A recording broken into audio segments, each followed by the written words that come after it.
하나님께서 우리 가정들을 세우시고 또 교회를 세우셨습니다. 하나님의 관심은 가정에 있고 하나님의 관심은 또한 교회에 있습니다. 가정이 평안하고 잘 되길 원하시고 또 교회가 평안하고 아름답게 성장하길 하나님이 바라고 원하십니다. 5월 가정달을 맞아서 오늘 가정 어떻게 세워갈 것인가 그 부분을 함께 말씀 나누려고 합니다. 말씀 제목은 복된 가정입니다. 자, 오늘 말씀 간단한 부분입니다. 많은 말씀이 있지만은 본문 중심으로 본문에서 말씀한 그 부분만 가지고 함께 말씀 나누려고 합니다. 세 가지인데 첫째는 그 지혜로운 사람이 있는 가정입니다. 어떤 가정이요? 어떤 사람이요? 지혜로운 사람. 특별히 여기는 1절에 지혜로운 여인이라고 말합니다. 지혜로운 여인은 자기 집을 세우되 미련한 여인은 자기 손으로 그 집을 허느니라 말씀합니다. 자, 미련한 여인은 자기 집을 헐고 자기 스스로 헐어버린다는 겁니다. 그러나 지혜로운 여인은 자기 집을 세운다. 자기 가정을 세운다는 말씀이 있죠. 여기 지혜로운 여인은 아마 주부가 되겠죠. 부인이 되겠죠. 그 외에도 이제 모든 식구들 다 말합니다. 모두가 다 해당되지만 그 중에 특별히 아마 주부가 부인의 역할 중요하다는 말씀입니다. 자, 자기 집을 세운다. 자기 가정이 잘 되게 한다는 겁니다. 무너져간 가정도 세울 수 있다는 것이죠. 여기 지혜롭다는 것은 무엇입니까? 여기 여인이 지혜롭다, 또 주부가 지혜롭다, 아니 식구들이 지혜롭다. 그 말은 무슨 뜻입니까? 바로 하나님의 마음이 그 마음 속에 있다는 겁니다. 하나님의 주신 마음이 식구들 속에 있고 내 속에 있고 남편 안에 있고 부인 속에 있다고 말입니다. 하나님의 은혜가 있고 하나님의 사랑이 있고 하나님 주시는 섬김의 마음이 그 속에 있다고 말입니다. 그게 지혜로운 사람입니다. 지혜는 어디서 온다 그랬어요? 하나님을 경외함으로 오는 겁니다. 하나님을 경외한 것이 지혜의 근본이라고 그랬죠. 여기 지혜는 영리하고 똑똑한 걸 말하지 않습니다. 눈치 빠르고 그런 부분 말하지 않습니다. 물론 이런 부분 조금 해당되겠지요. 잘 분별하고 판단하고 한 부분들. 자, 지혜롭다는 것은 바로 하나님의 주시는 그 마음과 하나님 주신 생각과 성품을 마음에 받고 사는 것을 말합니다. 그게 지혜로운 사람입니다. 지혜를 얻기 위해서는 하나님께 나와야 됩니다. 하나님께 나오지 않은 사람은 참 지혜가 없는 겁니다. 지혜롭게 보여도 그건 참 지혜가 아닙니다. 진짜 지혜는 가정을 정말로 아름답게 세울 수 있는 지혜는 바로 하나님께로부터 오는 겁니다. 하나님께로부터 주신 마음을 받아서 살아야 됩니다. 성경에 말씀한 지혜는 바로 그게 지혜입니다. 꾀를 말하지 않습니다. 머리 좋은 것을 지혜라 말하지 않습니다. 머리 좋은 사람은 자칫 잘못하면 그 머리로 다른 사람을 이용해 먹습니다. 더 다른 어떤 식구들 힘들게 만들어버립니다. 자기 식구들은 어떻게 건사할지 모르겠지만 다른 식구들 외 다른 친척들, 다른 주변의 사람들 더 힘들게 만들어버립니다. 그건 지혜가 아닙니다. 그건 미련한 겁니다. 지혜는 하나님을 섬김으로 하나님 말씀을 받고 기도하고 하나님께로부터 오는 은혜를 생각을 내게 받는 것, 그게 바로 지혜입니다. 하나님을 가까이 해야 지혜를 얻습니다. 그 지혜로운 사람은 가정에서 수고하지요. 땀 흘리고 식구들을 위해 섬기고 또 식구들을 격려하고 칭찬하고 또 힘들어하는 아이, 밖에서 힘든 일을 겪고 온 아이를 볼 때 또 식구들 볼 때 그걸 도와줄 수 있고 위로해 줄 수 있고 힘을 주어서 일어설 수 있도록 해주는 것, 이게 지혜지요.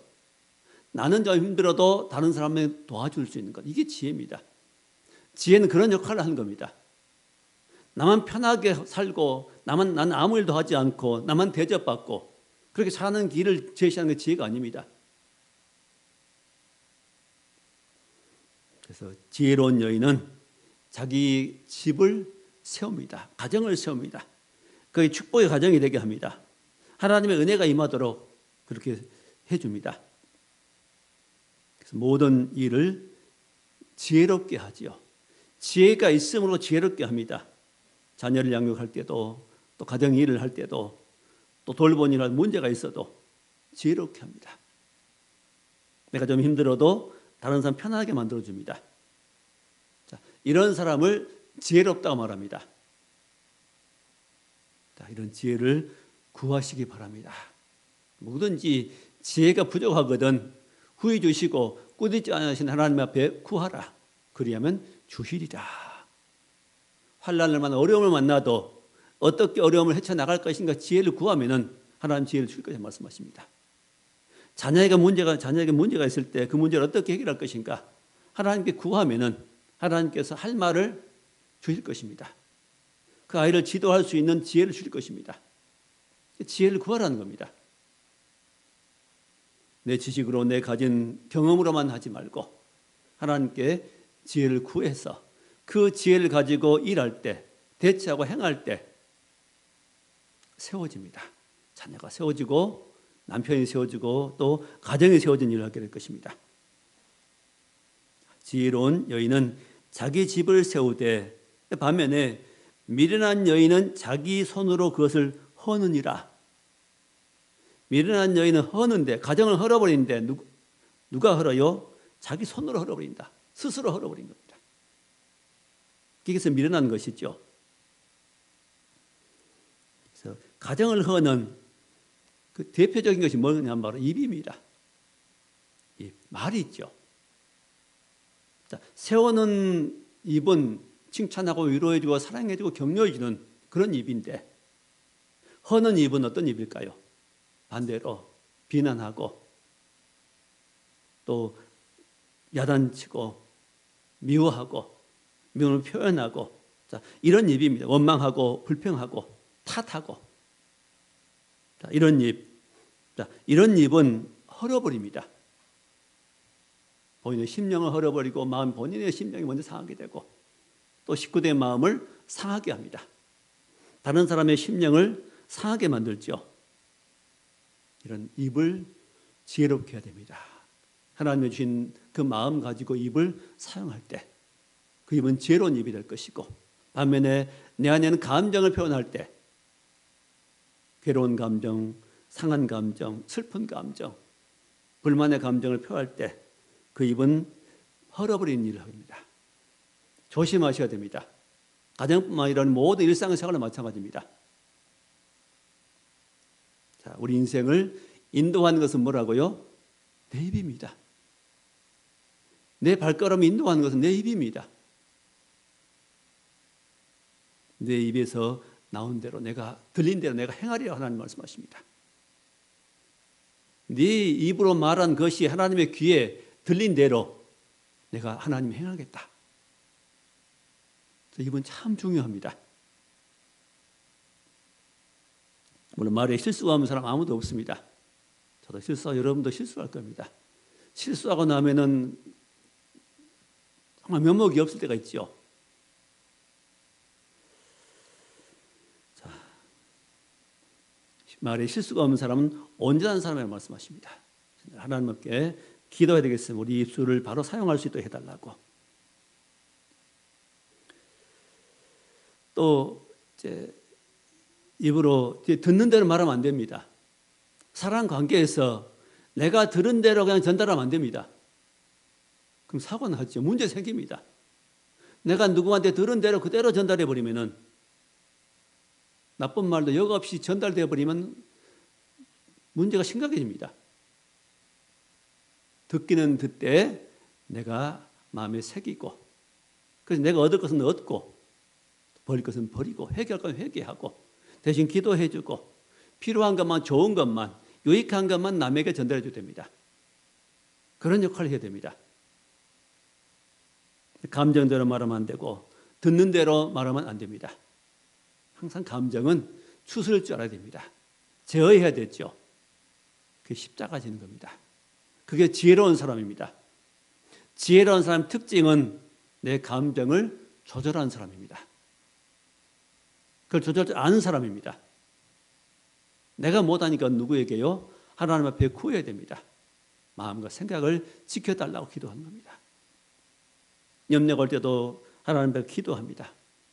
감정이 안 지킬 때도, 화가 날 때도 하나님 앞에 기도하는 겁니다. 아무것도 염려하지 말고 너희 구할 걸 감사한 마음으로 구하면은 너희 마음과 생각을 지키시리라고 말씀하십니다. 또 미련한 여인은 참지 못합니다. 이게 인간관계에서 어떤 문제에서 참지 못합니다. 참지 못하면 말로 표현하든지 얼굴로 표현하는 행동으로 나옵니다. 또 참지 못하면 결국은 인간관계가 어떻게 되는 겁니까? 깨어지지요. 멀어지고 결국은 부부라 할지라도 헤어질 수 있습니다. 네, 참지 못하니까요. 제어하지 못하면 그렇게 되는 겁니다. 자, 부부가 헤어지면 어떤 일이 생깁니까? 가정이 깨어집니다. 한쪽이 깨어지는 겁니다. 떨어져 나가는 겁니다. 자녀들이 고통받습니다. 그 관계된 식구들이 또 어려움을 겪습니다. 그 자녀들의 고통은 이루 말할 수 없는 겁니다. 단순히 부부가 헤어지는 것이 문제가 아니고 조금만 불편 참지 못해서 감정 대립 그거 참지 못해가지고 그것 때문에 헤어지고 나면 자녀들이 겪는 고통은 평생 갑니다. 그게 문제는 심각해집니다.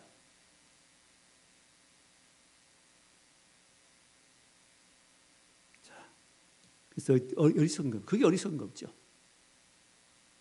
자기들의 감정 때문에 그 사소한 것 때문에 자녀들이 겪어야 할 평생 겪어야 할 고통은 생각지 못한 겁니다. 생각하지 못한 이것이 뭐지요? 이게 어리석은 겁니다. 자기만 생각하는, 자기 감정만 생각하는 그 감정을 누가 그렇게 만들었을까요? 사단이 한 겁니다. 마귀가 준 겁니다. 마귀 말 듣고 가정을 깨버린 겁니다. 심각한 것을 사람들이 깨닫지 못합니다. 그래서 미련한 여인 결국은 미련하게 행하면 마귀 밥이 되는 겁니다. 본인도 힘들어지고 자녀들 일생도 어려워집니다. 그 고통을 안고 살아갈 수밖에 없게 된 겁니다. 자, 우리는 이제는 지혜롭게 합시다. 지혜롭게 말하고 지혜롭게 행동하고 이게 내 이 말과 행동에 의해서 어떤 일이 생길 것인가, 어떤 문제가 올 것인가 생각해 보면서 일단 지혜를 구합시다. 하나님 앞에. 하나님의 마음이 내 안에 있으면은 우리는 지혜롭게 말하게 되고 지혜롭게 행할 수 있게 될 것입니다. 하나님이 도우시면 우리는 지혜로운 사람이 되고 또 아름다운 가정으로 세워져 갈 수 있습니다. 설령 가정이 무너져 간다 할지라도 그 가정도 하나님 도우심 속에 세워질 수 있습니다. 지혜로운 여인은 자기 가정을 세웁니다. 두 번째,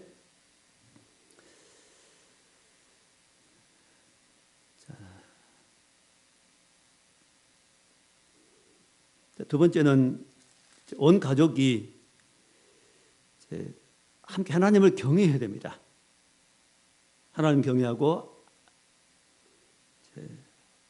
함께 수고하는 겁니다. 2절 말씀 보니까 정직하게 행하는 자는 여호와를 경외하여도 패역하게 행하는 자는 여호와를 경멸하느니라. 자, 두 가지지요. 정직하게 행하는 사람은 여호와를 경외한 사람이고 패역하게 나쁘게 행하는 사람은 불량하게 행하는 사람은 여호와를 경멸하는 사람이다. 자, 하나님을 어떻게 대하느냐고 말이죠. 하나님을 경외한 사람은 정직한 사람이 되고 아름다운 사람이 되고 하나님 멀리하고 하나님을 경멸한 사람은 무시하고 경멸한 사람은 패역하게 됩니다. 같이 가는 거죠. 그러니까 하나님과 어떤 관계를 갖고 사느냐가 중요합니다. 그럼 우리가 아름다운 사람이 되고 복되게 살려면은 바로 하나님을 경외하는 게 중요합니다. 가정의 중심은 하나님이시죠. 하나님이 가정에 계시면은 온 가족이 하나님을 믿고 의지하고 찬양하고 나가면 하나님 중심으로 사는 가정들은 굳건하게 세워집니다. 어떤 문제가 와도 이길 수 있게 됩니다. 그래서 우리는 여호와를 경외하는 가정, 그 가정이 아름다운 가정이 복된 가정입니다. 자, 여호와를 경외하면은 어떤 결과가 오냐 하면은 내용들이 굉장히 많은데 간단하게 몇 부분만 몇 군데 말씀드립니다. 26절 말씀 보면은 여호와를 경외한 자에게는 견고한 의뢰가 있나니. 자, 하나님을 경외하면은 그런 사람에게 뭐가 있어요? 견고한 의뢰가 있다. 하나님을 견고하게 의뢰한다. 여기 의뢰란 말은 다른 말로 요새, 피난처라는 뜻이라고 그러죠. 요새, 피난처. 전쟁이 났을 때 피할 곳이 없다면 죽습니다. 유럽에 가보면 그 요새들 보면 정말 잘 만들어 놨습니다. 아주 두꺼운 벽, 어디를, 산 꼭대기야. 군사들이 올라올 수 없는 그런 곳, 아주 비탈진 꼭대기에다가 성을 쌓습니다. 도톰하게, 높게. 적군이 올라올 수가 없습니다. 거기에. 그런 곳, 침범할 수 없는 그 요새지요. 왕들이 거기에 피하지 보통 이제. 이런 환란이 오고 고난이 고통이 오고 적이 공격을 할 때 적이 쳐들어 나를 괴롭힐 수 없는, 죽일 수 없는, 해칠 수 없는 그것이 바로 요새입니다. 세상에 많은 환란이 있고 고난이 고통이 있는데 하나님을 의뢰하면은, 견고하게 의뢰하면은, 경외하면은 이런 견고한 의뢰가 있다. 견고한 요새가 있다는 겁니다. 누가 요새가 되어주죠? 하나님께서 나의 산성이 되시는 겁니다. 나의 방패가 되시고 나를 모든 것을 막아주신다는 말씀이죠. 26절 여호와를 경외한 자에게는 견고한 의뢰가 있나니, 본인에게는 이런 의뢰가 있고 또 본인에게도 이런 피난처가 있을 뿐만 아니라 그 자녀들에게 피난처가 있으리라. 본인뿐만 아니라 본인이 하나님을 의지할 때, 부모가 하나님을 의지할 때 누구에게요? 그 자녀들에게 피난처가 있으리라. 자녀들에게도 피난처가 된다는 겁니다. 하나님이 피난처. 자, 이 흐름이랑은 참 중요합니다. 영적인 것 흐르는 겁니다. 부모가 하나님을 잘 섬길 때, 의뢰할 때 자녀들이 그것을 본받게 되고 또 그런 흐름을 본받게 되고 은혜를 함께 받게 됩니다. 그래서 여호와를 의뢰하는, 굉장히 이것이 중요하죠. 그다음 바로 아래 27절 말씀도 있습니다. 여호와를 경외하는 것은 생명의 샘이다. 여호와를 경외하는 것은 무엇이다? 생명의 샘이다. 사망의 그물에서 벗어나게 하느니라. 여호와를 경외하면은 그 생명의 샘에서 무엇이 나올까요? 그러면 생명이 들어있는 샘이겠죠. 그 샘에서 흘러나온 뭐가 나오? 생명이 흘러나온 겁니다.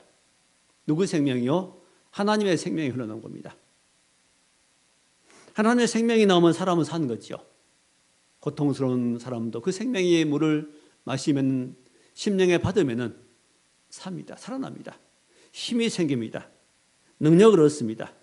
죄를 이길 수 있는 힘이 생기고, 세상을 이길 수 있는 능력이 생기고, 문제를 이길 수 있는 힘이 생기고, 용기가 생기고, 대인관계를 회피했던 사람이라도 하나님의 능력을, 힘이, 은혜와 사랑을 받게 되면은 관계가 회복이 되고 서로 사랑하게 되고 사랑을 받게 되고, 이게 생명의 샘입니다. 여호와를 의뢰할 때, 경외할 때 이런 생명의 샘이 되고, 그 다음에 사망의 그늘에서 벗어나게 하느니라. 사망의 그늘, 죽겠다고 하는 그런 환경, 죽을 수밖에 없는 그런 환경, 답답한 환경, 그런 그물들, 사망의 그물을 누가 치겠습니까? 사단이 치겠죠. 악한 영들이 치는 겁니다. 그런 올무 그물에서 벗어나게 하느니라. 아무리 죽을 것 같은 문제 환경 속에서도 이런 생명의 샘이 흐르면은, 생명의 샘이 내 심령에 임하기만 하면은 그건 풀어져 버립니다. 사단 마귀가 도망가는 겁니다. 쳤던 그물에서 벗어나올 수 있습니다. 빠져나올 수 있게 되는 겁니다. 인간의 문제는 아무리 인간이 발버둥 쳐도 못 나오는데 누구의 힘으로요? 하나님의 능력으로 나올 수 있는 겁니다. 가장 중요한 것은 하나님의 그 마음을 내 마음에 받으면 됩니다. 하나님의 은혜와 그 사랑이 임하는 건 어디지요? 우리 마음입니다. 심장입니다. 내 마음이, 그래서 내 마음을 지키는 게 참 중요합니다. 무릇 지키려는 것보다 내 마음을 지키라. 생명의 근원이 마음에서 나느니라. 많은 걸 가지고 쌓아놓고 누릴지라도 마음에 평안이 없고 마음에 사랑이 없고 마음에 하나님을 경외한 마음이 없다면 그건 아니죠. 그건 지옥입니다. 마음에 하나님이 안 계신다면 누가 있겠습니까? 사단 마귀가 주인 노릇하고 있는 겁니다. 사단 마귀가 마음속에 들어와 주인 노릇하고 있으니 그 주변의 모든 환경에 둘러싸인 모든 관계된 건 뭐가 그를 둘러싸고 있겠어요? 사단입니다. 마귀 역사입니다. 그게.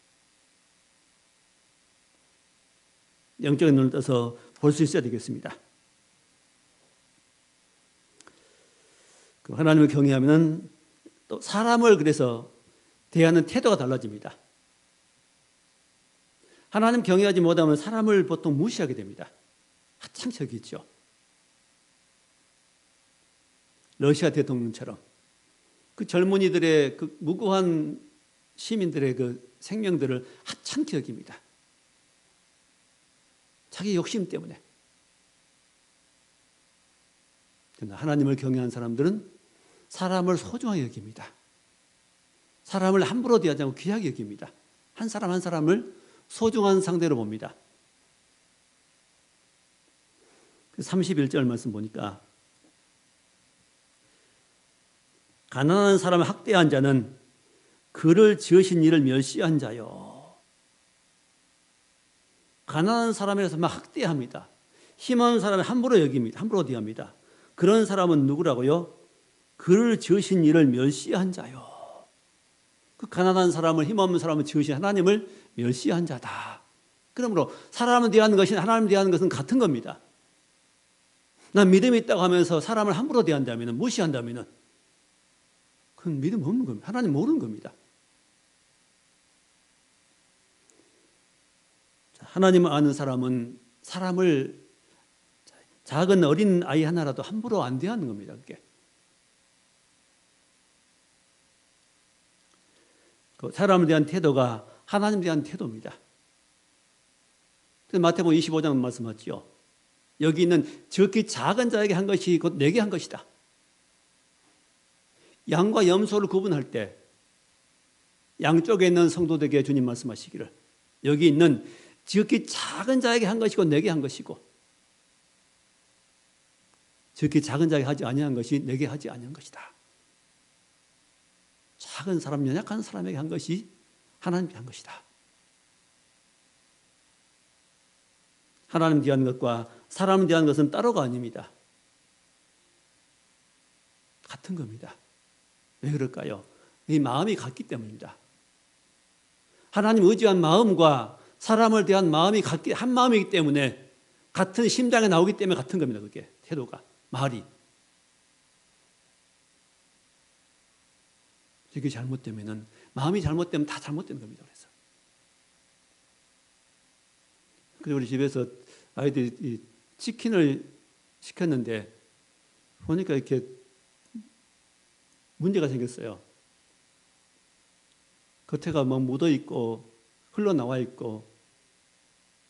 그래서 사정 들어보니까 아마 배달한 청년이 오다가 넘어진 모양이에요. 좀 다쳐가지고 와가지고 이렇게 됐는데 좀 받아달라고. 아이들이 그냥 두말 없이 받았던 모양이에요. 불쌍히 받았답니다. 잘했다 그랬습니다. 자, 이런 경우에 어떤 사람은 돌려보낸다 그러죠. 다시 가져오라. 다시 가져오라는 그 마음이 뭘까요? 그게 사랑의 마음이 아닙니다. 천국의 마음이 아니죠. 자기 욕심입니다.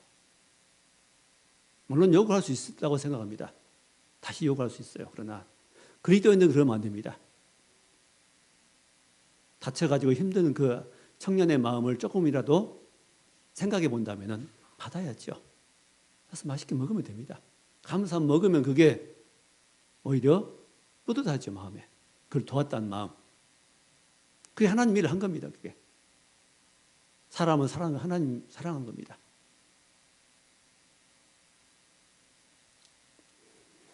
자, 사람에 대한 하나님에 대한 마음과 같은 겁니다. 11절 말씀에 악한 자의 집은 망하겠고 정직한 자의 장막은 흥하리라. 가정이 어떻게 되는가 나오지요. 사람을 악하게 대하면 그렇게 되는 것이고 정직한 자의 장막은 흥하리라. 바르게 하고 정직하게 사람을 사랑할 줄 알면은 흥하게 됩니다. 그래서 다윗의 집은 점점 흥하게 되고 사울의 집은 점점 망하게 됐죠. 그게 어디서 시작될까요? 그 시작이 마음에 시작되는 겁니다. 마음.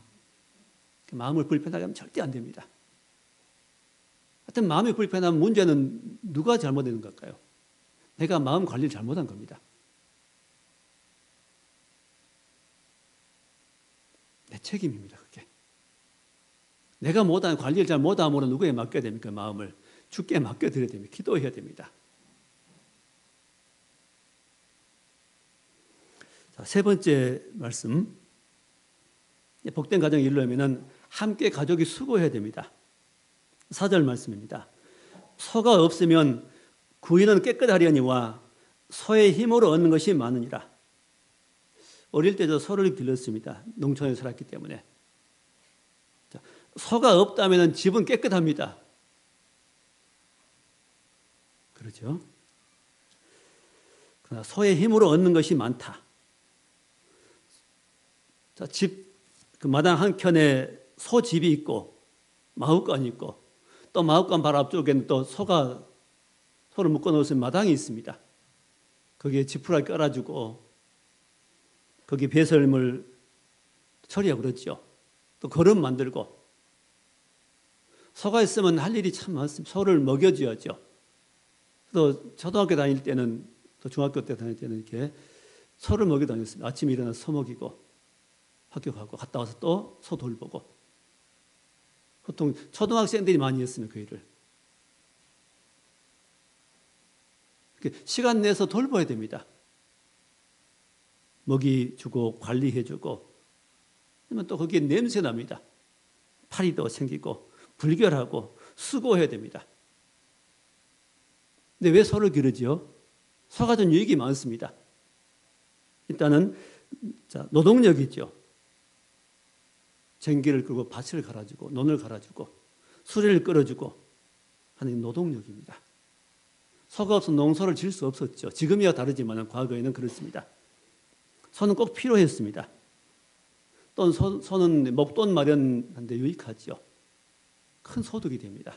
교육비도 지출하고 대학도 보내고 또 저 소라면 우유도 내줄 것이고 나중에는 마지막에는 소고기로 먹을 수 있게 되겠죠. 참, 소가 준 유익은 많습니다. 소가 없으면 편합니다. 깨끗하고 집도 깨끗하고 편하지요. 소로 말미암아 얻는 유익이 많기 때문에 소를 기르는 겁니다. 이게 무슨 말입니까? 가정도 마찬가지죠. 아무것도 없고 혼자 살면 편합니다. 결혼 않고 혼자 그냥 살면은 자유롭고 시간도 많고 물질도 여유 있고 복잡한 시댁 관계, 친정 관계도 생각 안 해도 되고 그냥 편안합니다. 즐기며 살면은. 그게 소가 없는 것 같죠. 그러나 서로 말미암아 얻는 유익이 많습니다. 결혼하게 되면은 가족을 얻습니다. 가정이 생깁니다. 자녀가 생깁니다. 보금자리가 생깁니다. 따뜻한 보금자리가 생깁니다. 서로 돕는 자가 생깁니다. 그 기쁨을 누리게 되고 아이들이 자라면서 주는 기쁨도 있고 행복도 있습니다. 또 상처 입은 아이들이 와서 그 가정에서 또 치료를 받고 치유를 받습니다. 사랑을 배웁니다. 또 서로 돕고 도와주는 양보한 걸 배우게 됩니다. 그럼 하나님의 은혜와 축복이 무엇인지를 경험해 가게 됩니다. 가족 간의 사랑이 무엇인지를 알게 됩니다. 기초적인 사회활동을 가정에서 배우지요. 그것을 못 배우면 사회활동을 제대로 할 수가 없습니다. 결함이 생깁니다. 문제가 생깁니다. 자, 앞으로 많은 문제가 생기려 여겨집니다.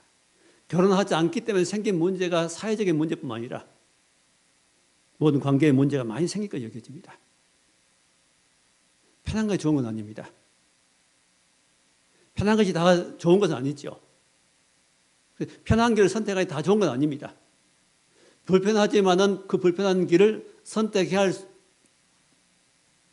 일이 많습니다. 우리에게. 시편 127편 3절에 말씀하시기를 자식은 여호와의 주신 기업이요. 자식은 여호와가 하나님 주신 기업이고 또 두 번째는 태의 열매고 세 번째는 그 상급이라고 말씀합니다. 자식은 태에서부터 길러져가 나오는 열매지요. 그 다음에 자식은 상급이라고 말씀합니다. 그러면서 말씀하시기를 그것이 그 전통에 가득하면 그 장사의 수중에 화살 같다 말합니다. 장군의 화살통에 화살이 가득하면은 든든하겠죠. 화살이 없으면 어떻게 되겠습니까? 불안하게 됩니다. 자녀가 많은 것은 마치 장군의 화살통에 화살이 가득 들어있는 것 같다는 것입니다. 그걸 성경은 복이라고 말씀합니다. 그래서 결혼한 부부들은 할 수만 있는 자녀들을 많이 낳을 수 있으면 낳아야 됩니다. 낳아서 길러야 됩니다. 하나님의 사람으로. 하나님 일을 할 수 있는 사람으로 길러야 됩니다. 낳고 기를 때는 힘들지만은 그들이 주는 기쁨이 은혜가 크고 또 함께 나누는 기쁨이 크고 함께 받는 함께 이루어가는 그런 삶이 행복입니다. 그 노후에 또 보호자가 되어줍니다. 한 가지밖에 모르는 거죠. 결혼을 기피한 사람은 한 가지밖에 모르는 겁니다. 자기밖에 모르죠. 하나님 주시는 그 좋은 것을 누릴 수 있는 기회를 버려버린 겁니다. 포기해버린 겁니다. 하나님의 일은 결국은 하나님이 다 하신 거 아니고 누굴 통해서요? 사람을 통해서 하신 겁니다. 사람을 통해서.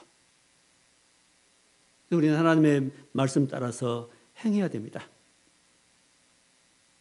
축복도 그냥 오는 거 아니고 이런 가정을 세워가며 수고할 때 하나님 주신 위로와 축복이 있는 겁니다. 그걸 맛보게 되는 겁니다.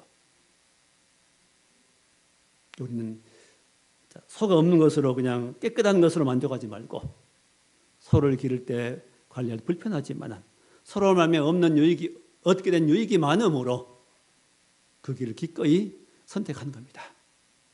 선택하면 얻는 것이 더 큰 겁니다. 그렇다면 그 길을 가는 거죠. 가족들도 어떤 식구들은 또 열심히 수고하고 봉사하는 사람이 있는가 하면 그냥 또 배짱이처럼 사는 가족 구성원도 있을 수 있습니다. 누가 행복할까요? 실제로 마음속에 얻는 누리며 사는 누가 행복할까요? 수고한 사람이 얻는 겁니다. 그것은 일을 피하고 못 본 척하고 사는 사람은 마음속이 기쁨이 없는 겁니다. 그게 뭔가 섬기고 수고하고 어떤 역할을 감당할 때 하나님께 주시는 은혜가 있고 기쁨이 있어요. 그게 보람이 있죠. 은혜입니다. 기쁨입니다. 그게 편한 것만 좋은 거 아니죠. 가족도 그렇게 살아야 되고 인간관계 그렇게 해야 되는 겁니다. 내가 좀 수고하면은 내 안이 기뻐집니다. 뭔가 남에게 나누면 기쁘잖아요. 이렇게 작은 것이라도 위로해주면 기쁘고 작은 것이면 나누면 기쁘고 떼어서 하면 재미가 없습니다. 이게 사람은 그렇게 만들어져 있습니다. 근데 사람들은 그렇게 안 살고 사단은 그걸 바꿔가지고 뭐든지 남의 것을 내 것으로 가져오고 빼앗으면 내가 부자 되고 행복한 것처럼 생각합니다. 그렇게 착각하게 만듭니다.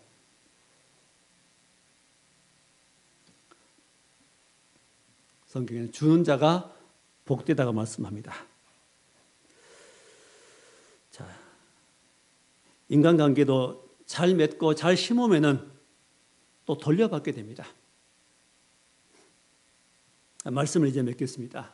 우리는 이 땅에 살면서 이왕에 하나님 주시는 이 기회의 날들에 가정을 만들고 세우고 아름다운 가정으로, 행복한 가정, 복된 가정으로 만들어야 됩니다. 그래서 힘들어도 수고하면은 얻는 것이 많습니다. 힘들다고 포기해버리면은, 나만 생각하고 나의 평안함만 추구한다면은 하나님께서 내게 주시고자 하는 것들은 얻을 기회가 없는 겁니다. 많은 걸 놓쳐버리고 맙니다. 이게 육신의 삶의 원리고 또 영적인 원리입니다. 그러니까 내 몸만 좀 편하자, 쉬어버리자 하면은 예배도 빠질 수 있고 기도도 안 할 수 있고 또 당연히 할 봉사도 안 할 수 있고, 그러지만은 내가 좀 힘들지만은 육체가 힘들어도 내가 하나님 앞에 나가서 예배하고 기도하고 봉사하고 사랑하며 일하겠다. 그런 기회를 잡게 되면은 그 마음에 나오는 것이 더 큽니다. 육체의 수고보다도, 땀 흘린 수고보다도 마음속에 주어진 영적인 은혜가 더 큰 겁니다. 그것 때문에 하는 겁니다, 이것이. 그래서 주는 자 받는 자밖에 모르는 은혜를 경험하게 된 겁니다. 이게 천국입니다. 이게 감추어진 천국입니다. 이게 이 땅에 감추어진 겁니다. 행하는 자들에게만 보여주신 은혜입니다.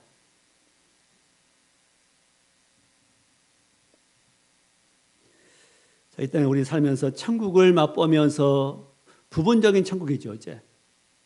부분적인 은혜를 맛보면, 천국을 맛보며 살아야 됩니다. 그러기 위해서는 어떻게 됩니까?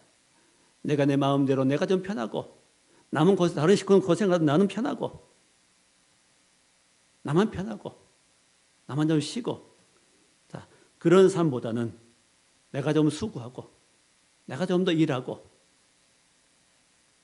내가 먼저 일하고, 자, 그렇게 할 때 하나님의 주시는 은혜가 내게 먼저 임하는 겁니다.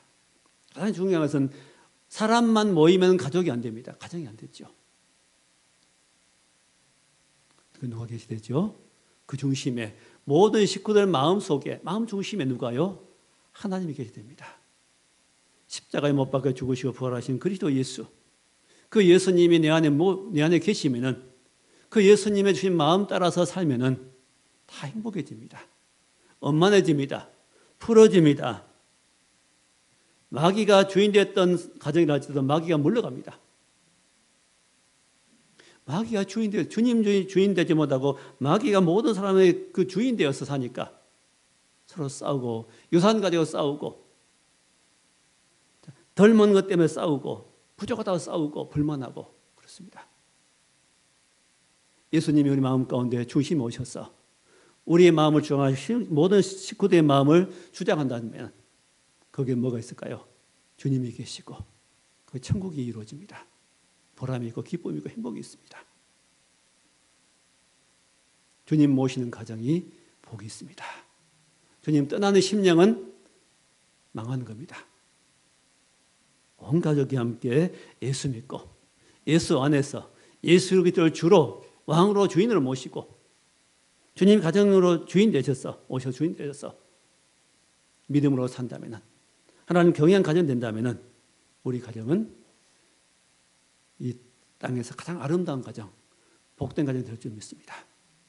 이런 복된 가정, 아름다운 삶, 축복의 삶을 사는 저 여러분 될 수 있기를 주의 이름으로 축원합니다.